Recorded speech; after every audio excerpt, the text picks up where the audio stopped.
नमस्कार दोस्तों, आज हम बात करेंगे सार शब्द के ऊपर कि क्या सार शब्द, यानी कि चलो शब्द ही कह लेते हैं। सार के नाम से ही बहुत लोग कंफ्यूज हो जाते हैं कि सार शब्द की बात हो रही है।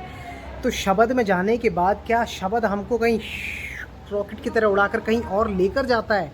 यानी कि आप शब्द में चले गए, मान लीजिए एग्जाम्पल, आप शब्द में चले गए, अब ये आपको कहीं पर ट्रैवल करके ले जा रहा है, यानी कि नहीं शब्द की ओर आपको ये लेकर जा रहा है। तो देखो कितनी बड़ी भ्रमना दिमाग के अंदर फैला लिए। पहली बात तो आप कभी शब्द तक पहुँचे ही नहीं। क्यों? क्योंकि अगर आप शब्द तक पहुँच जाते तो आप ये कह ही ना पाते कि भैया वो हमको कहीं पर लेकर जा रहा है। दूसरी बात, शब्द है कि रेलगाड़ी है भैया, कि वो तुम्हारे इंतज़ार के लिए पहले रुका हुआ है और फिर वो जब तुम उसमें चले गए फिर वो तुमको कहीं आगे लेकर जाएगा।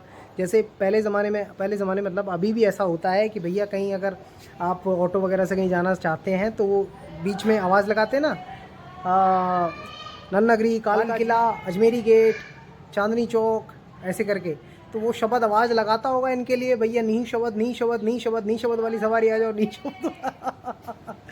तो ये बिल्कुल कोरी कल्पना है कि शब्द में जाने के बाद हमें वो कहीं पर लेकर जाता है। नहीं भैया, शब्द अवस्था अचल अवस्था होती है। जब सूरत शब्द में समा जाती है तब काल अवस्था रुक जाती है। आप मतलब समझो, काल से अकाल में हो जाते हो आप। जब आप अकाल हो जाते हो तो समय रुक जाता है, वहाँ पर चल अवस्था नहीं होती है। जीव ये जो चल रहा है ये रुक जाएगा, ये अवस्था थम जाएगी आपके लिए। तो आपको अगर वो कहीं लेकर जा रहा है तो वो खुद, यानी कि जन्म मरण के उसमें लगा फंसा हुआ है वो यहाँ इसके अंदर, चक्र के अंदर। तो जब वो खुद ही फंसा तो तुम्हें कौन लेकर जाएगा? ये जो कानों से धुनी सुन रही है, कहीं मंदा हो रहा है, तेज हो रहा है और कहीं से उठ रहा है, इसका केंद्र ढूंढो, फलाना ढूंढो, ढिकना ढूंढो, ये सब काल्पनिक बातें हैं। संतों ने ऐसा कोई भी ज्ञान नहीं दिया है कि आपको शब्द का केंद्र बताओ। ये शब्द का केंद्र ढूंढने में लगे हुए हैं कि शब्द आ कहाँ से रहा है, शब्द उठ कहाँ से रहा है। तो ये सब पूरी कल्पना है भाइयों। आप ऐसे के लोगों के चक्कर में बिल्कुल ना पड़ें।